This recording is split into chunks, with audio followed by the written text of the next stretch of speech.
कैसे चल रहा है। मुझे देख के बड़ी खुशी है कि इंदौर, वैसे तो हर चीज़ में इंदौर हमेशा प्रदेश में सबसे अच्छा स्थान इंदौर का रहता है, लेकिन वैक्सीनेशन में इंदौर में आश्चर्यजनक तरीके से काम हुआ है। एक दिन में 2 लाख से ज़्यादा डोजेज लगी, कल भी बहुत अच्छा काम हुआ। सामाजिक संगठनों का और जनता का बहुत बड़ा सपोर्ट वैक्सीनेशन अभियान को इंदौर में मिल रहा है। इस बात का मैंने आकलन भी किया और साथ में इस बात की तैयारी भी करी यहाँ के प्रशासन के साथ कि कितना जल्दी हम इंदौर में सबको कम से कम 1 डोज लगा पाएँ। उसके लिए क्या रिक्वायरमेंट होगी वैक्सीन की, उसका असेसमेंट भी हम लोगों ने आज बैठ के किया है। कोशिश करेंगे कि जितना जल्दी हो सके सबको कम से कम 1 डोज तो लग जाए ताकि उसमें कुछ प्रोटेक्शन डेवलप हो। टारगेट तय किया सर, कौन सी तारीख तक कर पाएंगे इंदौर में? इंदौर की कैपेसिटी वैक्सीनेशन की जिस तरह से कैंपेन चल रहा है उस हिसाब से अगर हम सफिशिएंट डोजेज अरेंज कर पाए तो इंदौर में मिड जुलाई तक मुझे लगता है सबको कम से कम 1 डोज लग सकती है। हालांकि प्रदेश के लिए हम ये टारगेट सितंबर एंड का रख रहे हैं, बट मुझे पूरा यकीन है कि इंदौर में उससे काफ़ी पहले सबको 1 डोज वैक्सीन की लग जाएगी। लेकिन सबसे बड़ी समस्या सर वैक्सीन की उपलब्धता है। आज की अगर हम बात करें तो जो सिस्टम में हमारे लगभग 40-45 हज़ार। मैं आपको ये बताना चाहूँगा कि वैक्सीन के मध्य प्रदेश में 2 अलग अलग प्रकार की चुनौती हैं। एक वैक्सीन हेजिटेंसी जिसको हम कहते हैं वो एक चुनौती है, दूसरा वैक्सीन की उपलब्धता को इंश्योर करना ये एक चुनौती है। बहुत सारे एरिया ऐसे हैं जहां वैक्सीन होने के बावजूद लग नहीं पाती। हमने मध्य प्रदेश में ऐसे दिन भी देखे हैं जिसमें हमारे 270 सेशन पे एक भी आदमी वैक्सीन लगाने नहीं आया, मतलब वैक्सीन हेजिटेंसी उन साइट्स पे थी।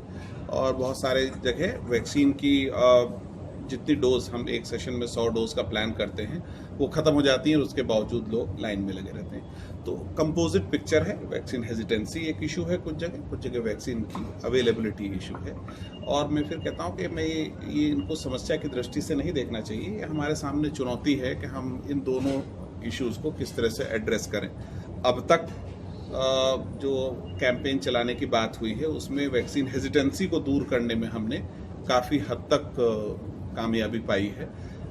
जो हम 21 तारीख को सभी जनप्रतिनिधियों को इन्वॉल्व करके जो वातावरण निर्माण का काम किए हैं उससे जो हमारे ट्राइबल एरिया में भी है, इंदौर के ट्राइबल एरिया मऊ में आते हैं, वहाँ अब वैक्सीन की एक्सेप्टेबिलिटी बहुत इम्प्रूव हो गई है। जो अच्छे से लीड किया उससे पूरे प्रदेश में वैक्सीन की हेजिटेंसी को रिमूव करने में हमें बहुत बड़ा सहयोग मिला। और अब ट्राइबल एरिया से भी लगातार इस बात की डिमांड आने लगी है कि हमको और ज़्यादा डोजेस देना पाए। तो मैं कहना चाह रहा था कि एक बहुत बड़ा जो चैलेंज था हमारे सामने वैक्सीन हेजिटेंसी का, वो हमारा ख़त्म हो गया। हमारा अब कोई सेशन 0 डोज पे नहीं जाता, वो सब जगह हमारी सिचुएशन इम्प्रूव हो गई। अब हमको देखना ये है कि हमारे पास वैक्सीन की डोजेस की अवेलेबिलिटी अच्छी बनी रहे। कई लोग मुझसे कहते हैं हमारे पास कितनी डोजेज हैं, वो शायद ये नहीं समझ पाते कि वैक्सीन की डोजेज ऐसा नहीं है कि किसी गोडाउन में रखी हो और उसको आदमी लगाएगा। It's a demand supply, it's a dynamic issue. हम कोशिश ये करते हैं कि हर दिन जितनी हमारी रिक्वायरमेंट हो उससे 2 दिन पहले उतनी डोजेस हमारे पास आके उनको हम सिस्टम में डाल सकें ताकि वो यूज़ हो सके। और कोशिश ये करते हैं कि एक भी डोज हमारी वेस्ट ना होने पाए, एक भी जगह हमारी कोई दिक्कत ना होने पाए। गवर्नमेंट ऑफ इंडिया का मैं पूरी बात कहे बिना रुकूंगा नहीं, आप मेरे को वैक्सीन की बात तो पूरी कह नहीं देना। तो हमारे सामने सबसे जो अपॉर्चुनिटी है वो ये है कि चूंकि हम अपनी 100% डोजेस को यूज़ कर पा रहे हैं, सो गवर्नमेंट ऑफ इंडिया ने इस बात को एक बहुत पॉजिटिव तरीके से लेके हमको सपोर्ट करना शुरू किया है। जिससे जो हमारा एलोकेशन था जून महीने में 21 से 30 जून के बीच का, भारत सरकार के सहयोग से उसमें हमें 10 लाख एडिशनल डोजेस केवल इसलिए मिली कि हम अब तक अपनी डोजेस का यूटिलाइजेशन बहुत अच्छा कर पाए। और अगर हम ये ट्रेंड अपना यूटिलाइजेशन का चालू रखेंगे तो मुझे पूरा विश्वास है आगे भी हमारी अवेलेबिलिटी बढ़ी रहेगी और भारत सरकार का सहयोग इसमें हमें मिलता रहेगा। नहीं आएगी, पर तैयारियां राज्य सरकार की ओर से जारी है। किस तरह की तैयारियां, क्योंकि हमने ऑक्सीजन की कमी देखी, हमने दवाइयों की कमी देखी, कई और ऐसे बेड्स की कमी को हमने फील किया। तो तीसरी लहर के बारे में आप बिल्कुल सही कह रहे हैं कि अभी कोई श्योरिटी के साथ ये नहीं कह सकता कि तीसरी लहर आएगी कि नहीं आएगी, ना ही श्योरिटी के साथ ये कह सकता कि कब आएगी, ना ही ये कहा जा सकता कि उसका साइज क्या होगा। लेकिन डॉक्टर रणदीप गुलेरिया ने अपनी बातचीत में बिल्कुल स्पष्ट किया कि जैसे ही कोविड अप्रोप्रिएट बिहेवियर को लोग कंप्रोमाइज़ करेंगे, मतलब भीड़ भाड़ होने लगेगी या मास्क का उपयोग कम होने लगेगा, तो केसेस की संख्या बढ़ेगी। इस बात में कहीं कोई संदेह नहीं है कि केसेस की संख्या बढ़ सकती है।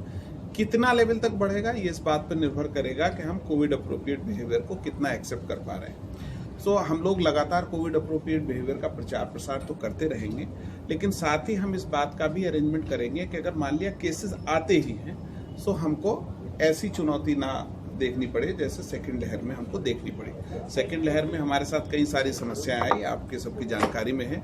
केसेस बहुत तेजी से बढ़े, तेजी से बढ़ने के कारण पूरा हॉस्पिटल इंफ्रास्ट्रक्चर कंज्यूम हो गया। लिटरली 100% बेड ऑक्यूपेंसी ज़्यादातर अस्पतालों में रिपोर्ट हुई, और उसके कारण बढ़ने वाली बाकी समस्याएं जिसमें ऑक्सीजन बहुत दिखता है, लेकिन सबसे इम्पॉर्टेंट इशू होता है कि हमारा जो मैन पावर है वो स्ट्रेच था पूरी तरह से, चाहे वो डॉक्टर्स हो, नर्सिंग स्टाफ हो, वो लोग अपनी लिटरली कैपेसिटी पे काम किए उसको मैनेज करने के लिए। सो हमको तैयारी ये करनी है कि जो भी हमारा साइज लहर का हो, जो केसेस आए हमारे पास अस्पतालों में उनके लिए बिस्तर हों, जो आसान काम है, हम अब उनकी ऑक्सीजन के लिए अवेलेबिलिटी इंश्योर कर पाएँ, हमारे पास दवाओं की उपलब्धता रहो, एंड सबसे इम्पॉर्टेंटली हमारा स्टाफ फिर से मोटिवेटेड और तैयार होके उनका इलाज करने के लिए उपलब्ध रहे। सो हमारी तैयारी का सबसे बड़ा पहलू ये है कि हम अपनी स्टाफ पोजीशन को इम्प्रूव कर सकें। चूँकि हो सकता है बच्चे प्रभावित हों तो उनकी ट्रेनिंग कर सकें, उनको तैयार करने के साथ ट्रेनिंग कर सकें, जो बच्चों के इलाज में इक्विपमेंट एंड मेडिसिन लगती है उनकी व्यवस्था कर सकें, और बच्चों के हिसाब से बिस्तर की उपलब्धता कर सकें। इस पे आजकल हमारी पूरी तैयारी चल रही है। Sir, oxygen level